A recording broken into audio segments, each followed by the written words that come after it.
waleta matam sanga. Yabo. Black Rasta. Round Marudu. Black Rasta.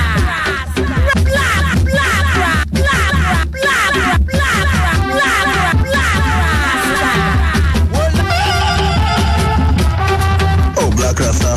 Oh, Black Rasta. Oh, Black Rasta. Yeah, man, Black Rasta. Oh, God. Black Rasta. Why the way you talk and the music you play upon your show? My Lord, you give me body come down every time, every time.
My name Black Rasta. I want to thank you so very much for being with me all this while. Oh, the African history class. And the whole class is on fire already.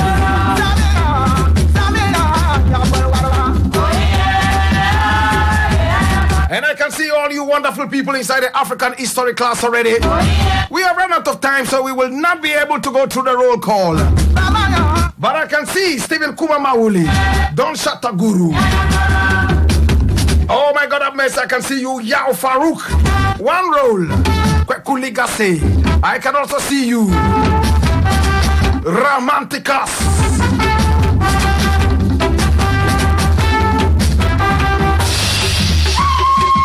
I can also see Samira Ahmed Tijani. I can also see you, TJ, all the way from Kia City.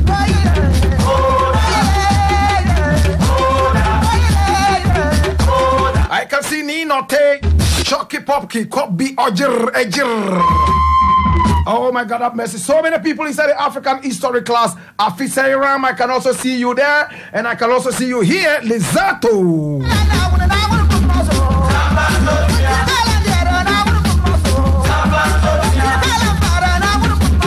I can see you, Obiria Boa.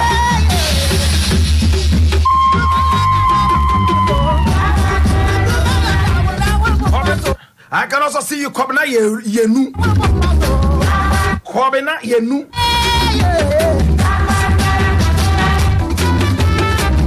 Ras Mubarak, I can also see you. And of course, I can see you Gesi B. Amanyante Chua. I can see you Mother Chokosi. I can also see you Mazi Okoro, aka Inusa Mohammed.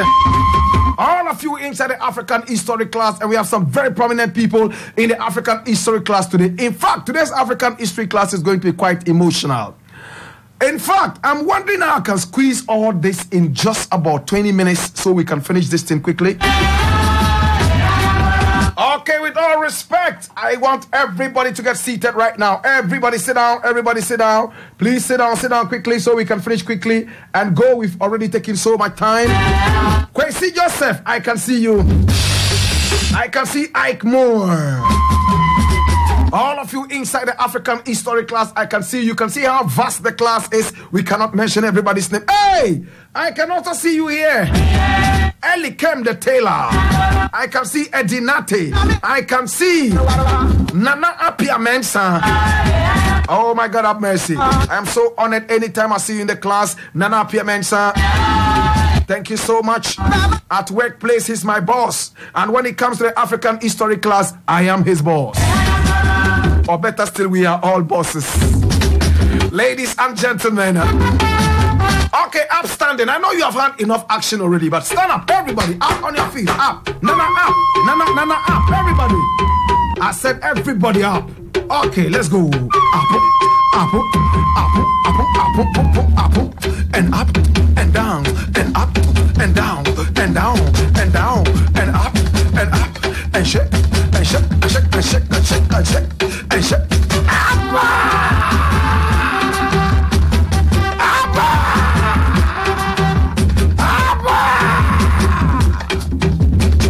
Reggae music getting bigger and better. Everybody get settled. Alasan Anam Zoya, sit down. Alasan Swale Anam Zoya. I can also see you Mutala Mohammed inside the African history class. And of course you Nabla Swale. And I can also see you Rahim all the way from Ashaiman. Oh my God, have mercy. Alaji Rahim. Oh my God. And I can see you Apostle Adra in the African history class. Sit down. And of course, we also have Guyana Caxus Das in the African history class. Everybody sit down. Everybody sit down. Everybody sit down. Now we're going into the annals of history and we're going to talk about a man whose life will shock you. I have a small documentary I'll be playing for you later in the program. But ladies and gentlemen, today's history class is unique. Today's history class is going to blow your body, your minds, and your souls away. And I ask all of you for patience and restraint, because it's not going to be easy for us in the African history class at all. It is a very sad story we are about to tell. Ladies and gentlemen, I just pray that you are able to hold yourselves, because when we start talking, trust me, the whole place will be on fire. Ladies and gentlemen, he was born. Oh my God, I don't know how to start this. I truly don't know how to start this. I truly don't know how to start it, but we have to start it anyway. Ladies and gentlemen, I am so happy to be part of the African history class today. Remember, we are sponsored by the kind courtesy of Delmark Shea Butter, and Delmark Shea Butter is the #1 shea butter in the whole wide world and over and beyond. Of course, it's from the northern part of Ghana, the home of Shena Tamayele, and of course, it is organic. It is scientifically and hygienically prepared for all skin types. Yes, it fights against skin dryness and skin rashes, and of course, it repels all kinds of insects. Dragonflies, house flies, bush flies, black flies, yellow flies, green flies, any kind of fly. It will deal with this. And of course, Delmark Shea Butter is world acclaimed because it's been accepted worldwide. When you buy 200 Ghana cedis worth of Delmark Shea Butter and over, we would give you a mobile phone. Not just any mobile phone, an iPhone, a TV set, a refrigerator, or even gold chips. Yes, gold chips, gold from Ghana, depending on how much you buy. For details, you can check our website at delmarksharebutter.com. That's DELMARK sharebutter.com. And of course, or you can call us on 020-945-6055. That is 020-945-6055. Delmark Shea Butter is certainly from the jungles of Africa. We are also sponsored by the kind courtesy of Zygot. And Zygot is a probiotic low-fat yogurt produced under strict hygienic conditions by a group of scientists who have come together, and of course a group of researchers. They've come together and they have been able to come up with Zygot. They are known as the Kapzan team. The Kapzan team. Ladies and gentlemen, Zygot comes in 4 flavors: Zygot pineapple, Zygot vanilla, Zygot strawberry, and Zygot with wheat. And I'm talking real wheat, not just flavor. My brother, my sister, why don't you call Zygot right now and enjoy the best form of yogurt, which is Zygot, on 0543 915 255. That is 0243 915 255. Ladies and gentlemen, this is Zygot. And of course, when we talk Zygot, all we are saying is that taste it, feel it, and enjoy it. No two ways about that. We are also sponsored by the kind courtesy of the wonderful Tinated Natural Health Center, the home of quality herbal medicines. My brother, what are you suffering from? We have Tinated Venicare, and it deals with all your venereal diseases.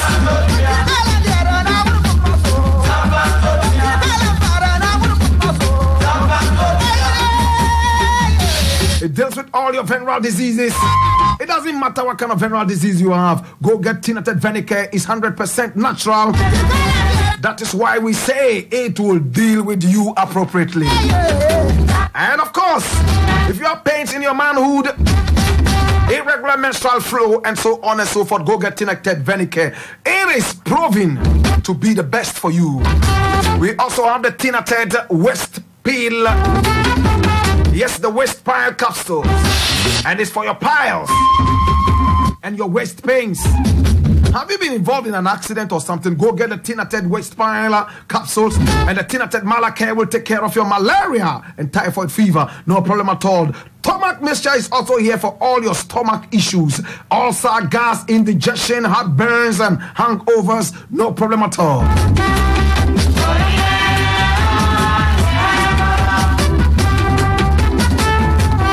We are talking Tinated, and everybody knows Tinated is number one. My brother, my sister, go get your Tinated product right now in any herbal shop across the country, and you will be smiling. No two ways about that, because we have taken our time to research deep into the African rainforest, and we've been able to come up with nothing but the best medicine for you. Tinated Natural Health Center is number one. And of course, you can also give us a call right now. Call us right now on 020-8160-807. That is 020-8160-807. Call us right now on 020-8160-807. Ladies and gentlemen, this is the African History class without much ado.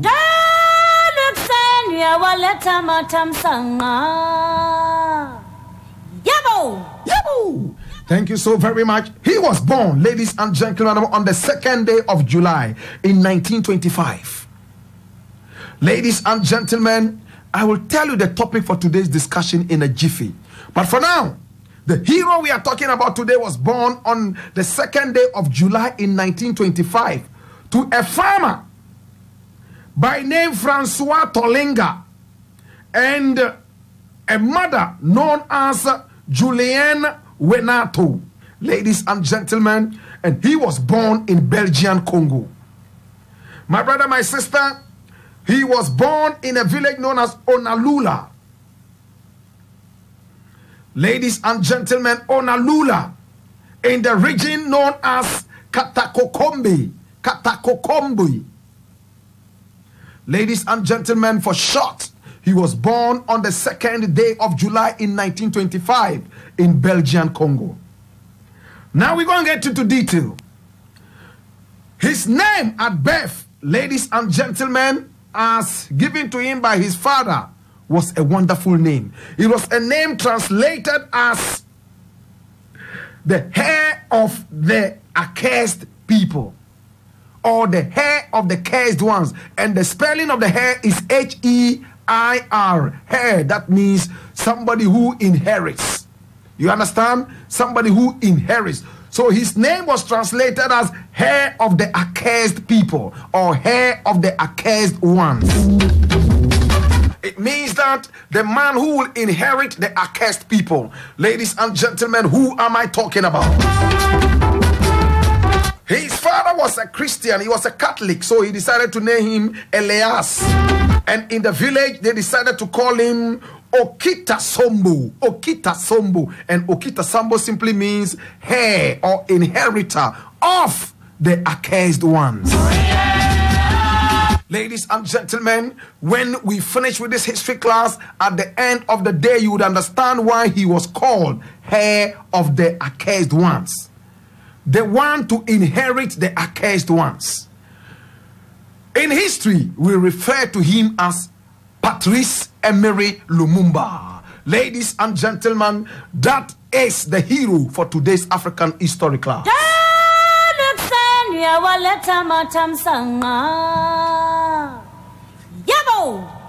My brother, my sister, as I tell this story, water is already coming into my eyes. I am going to be quick about it. I have a documentary which is 11 minutes. I will play it for you. And ladies and gentlemen, I would like you to open your ears very well, because this documentary, the accent that is used is the white man's accent. And we know that in this African history class, it is difficult for some of us to comprehend the accent. But you need to open your ears because it's very important. It's 11 minutes. I'm not going to play it now, and I will tell you exactly what to expect in this documentary. But listen, Patrice Lumumba was born on the 2nd day of July in 1925. At the age of 23 in 1958, he joined in the politics of the Congo, and he became a politician.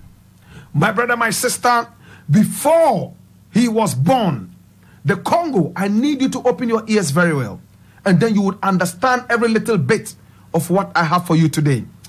Ladies and gentlemen, Lumumba, that is Patrice Emery Lumumba, ladies and gentlemen, was born in 1925. But before then, see what happened.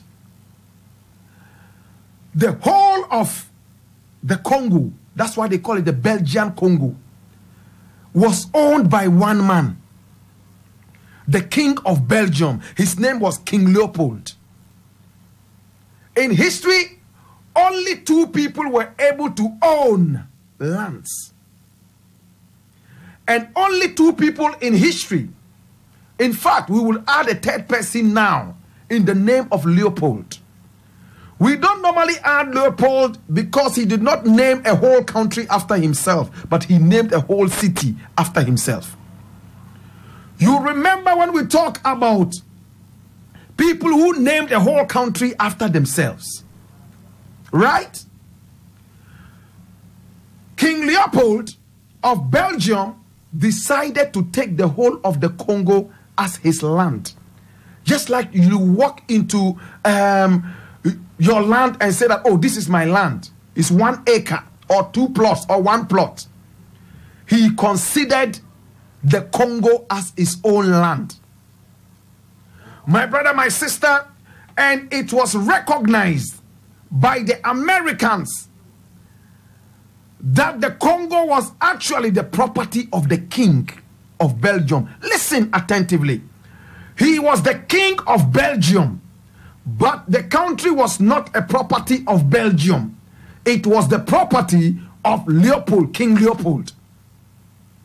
My brother, my sister, is like President Mahama being the president of Ghana, and he owns a country like Togo. It is not Ghana that owns Togo, but it's President Mahama that owns Togo. A man who considered the country as his own property. Anything that was on the land was his.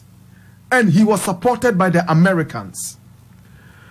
By 1844, I beg your pardon, 1884, 1884, the Americans had already given King Leopold a thumb up that he was the owner of Belgian Congo. Now listen attentively. Now, if you know what Congo is all about, it's one of the richest countries in the world when it comes to natural resources. Look, you can find gold, diamond, copper, bauxite, maize, corn. In fact, mention almost every mineral. Is one of the most blessed countries in the world.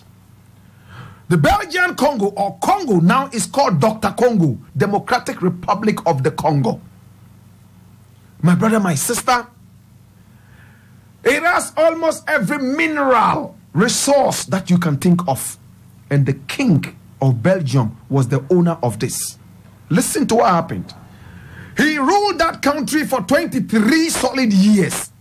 And he sent family and friends to rule that country whilst he sat down in Belgium and controlled every little thing. He had a huge mansion in that country built of gold, copper, and other metals. My brother, my sister, King Leopold was a man who was very arrogant and very selfish and greedy. Look, he ruled that country for 23 years. And then in 1908, a year before Kwame Nkrumah was born, see what happened.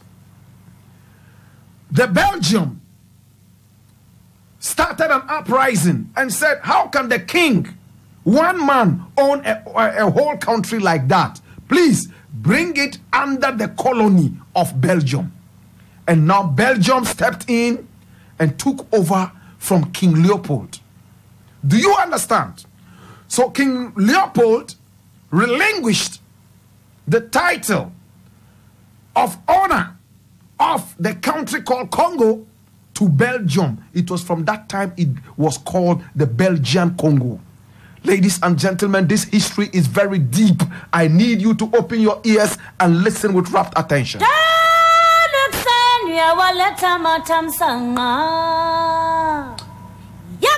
We will finish this in no time. But listen, King Leopold in 1908 was under pressure to relinquish the country, and he did it and handed it over. But he had ruled that country for 23 solid years. And within that period, he made well over 1 billion American dollars in cash. Listen, in cash. As for the gold and the diamond and so on and so forth that he amassed and stole from the Congo, we will not be able to put any value on that. But he made well over $1 billion. Do you know how much money that is? In today's world, 1 billion is equivalent to about $200 billion that he made in ruling the Congo for 23 years, King Leopold. Now, listen to the interesting thing that happened. He relinquished power or ownership of the country to the Belgium in 1908, and he was so downhearted, so sad, that the fowl that laid the golden egg, which was Congo in this case, had been given away to his own country, the Belgium. He died the next year in 1909, same year Kwame Nkrumah was born. This is the African history class, and today my eyes are red. Listen, I am talking about Congo, and the title of my discussion today is the assassination of Patrice Lumumba. We will look at why he was assassinated, who was responsible for his assassination, and the deeper secrets that have been revealed right now. This is why it is called the African history class.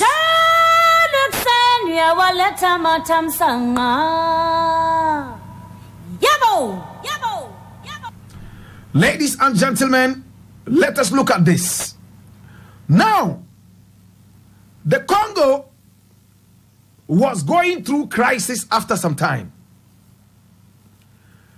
Remember, in 1909, King Leopold died, and then another king took over. He was called King Baudouin.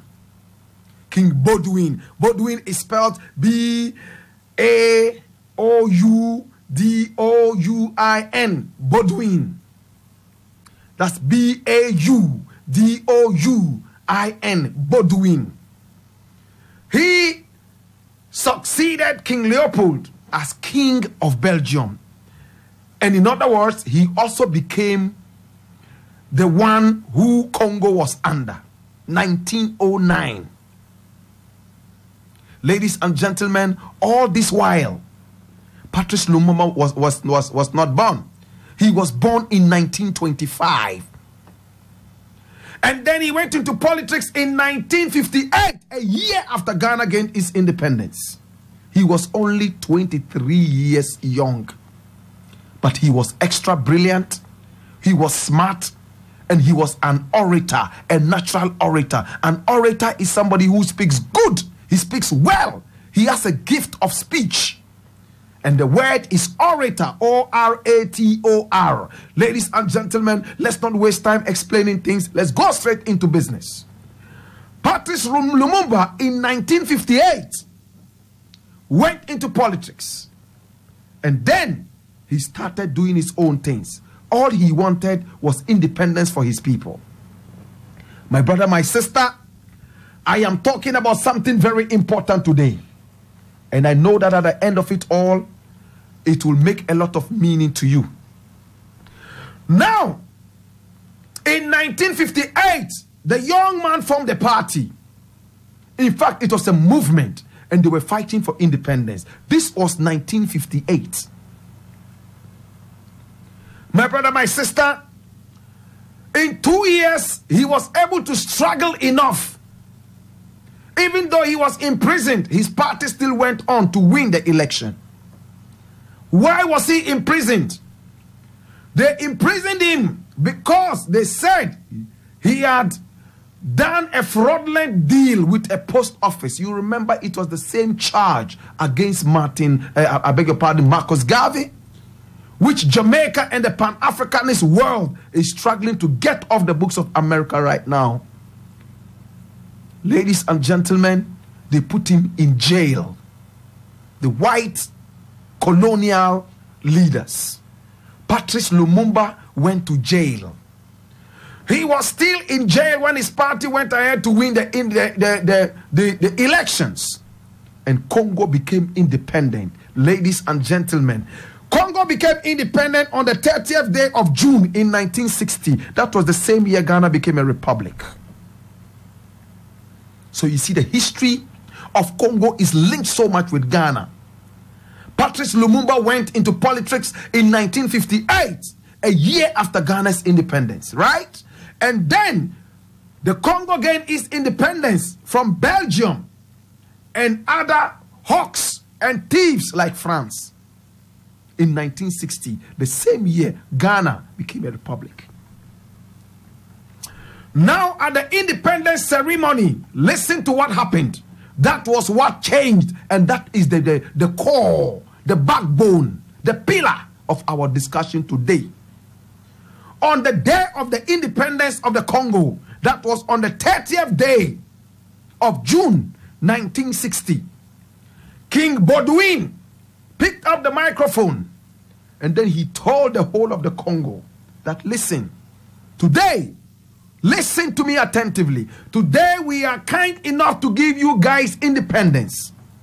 We are ready to give you independence. We are happy for you. We have given you independence because we are kind. Number two, we know that you people are not brilliant enough to rule yourselves because you guys are not united. Anytime you have trouble with governance, we would remain open-doored so that you guys could come to us anytime for assistance. Listen attentively.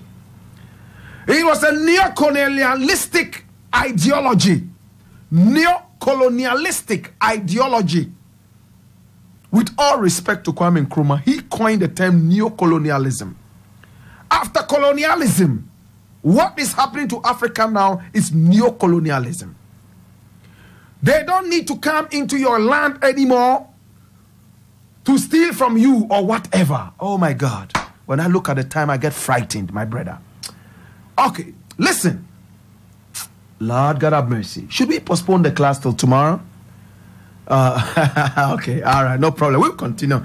Okay, listen, students, listen to this important thing. When the King Baldwin made all these statements, in fact, Patrice Lumumba was made prime minister and Kasafubu was the president. Kasafubu, Joseph Kasafubu was the president. Listen to what happened. Very, very, very quick. In fact, Lumumba was not supposed to speak. But when he heard King Baldwin mention all those things, he picked up the microphone and he made an extempore speech. Students, you already know what extempore speech is. A speech that is not prepared. That is, you did not write it down, you didn't prepare it, you just came ad hoc. Kind of. He picked up the microphone and these were his words. The people of Belgium are not giving us independence today because they are kind. They are giving us the independence because we forced them to give us the independence. We fought with blood and toil to be able to get our independence. Number two, this independence that the people of the Belgium and France are giving us today, they are supposed to give us total independence because, listen, brethren and sisters, fellow students, they believe, the French and the Belgians believe that they would still be in control of the resources of the Congo. They will just give them political independence.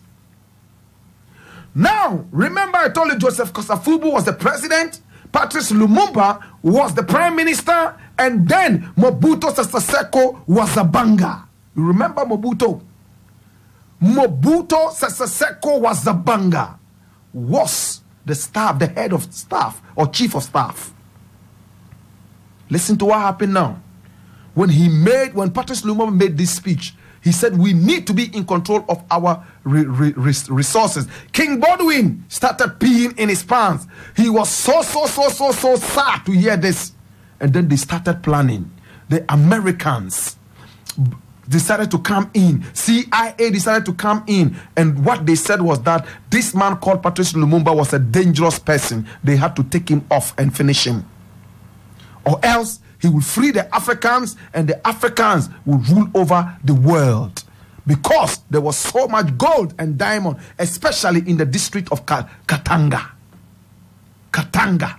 And that was where the first uprising took place.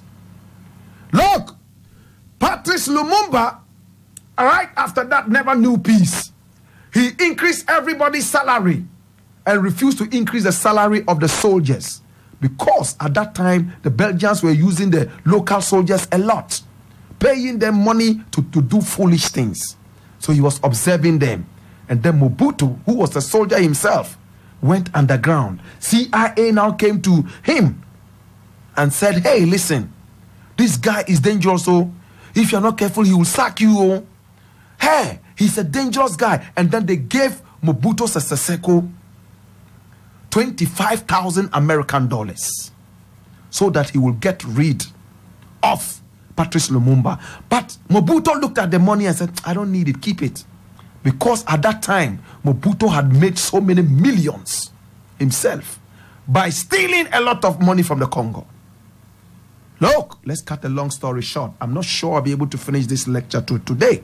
So I'm going to postpone it. Because I have only 13 minutes to the top. And I have a documentary which is 11 minutes long to play.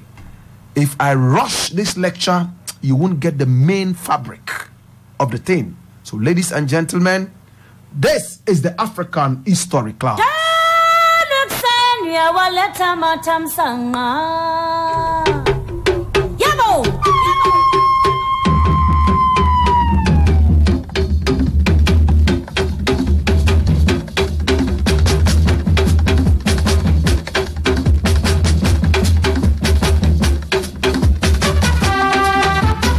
Ladies and gentlemen, I am really apologizing for this.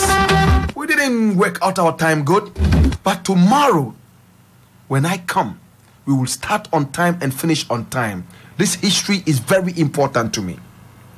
We will look at how confessions, I'll play the tapes for you, from CIA, former CIA agents, how they wanted to kill Lumumba and what finally happened to Lumumba.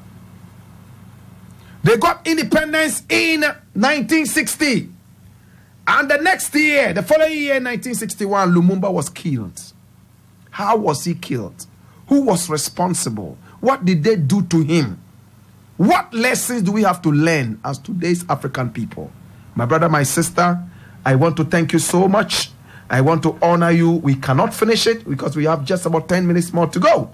If I rush it, you will not get it properly. I hope you are forgiving me. I want to thank you so much. When we return tomorrow, we will do more. And remember, this is sponsored by Tina Natural Health Center, Zigot, and Delmark.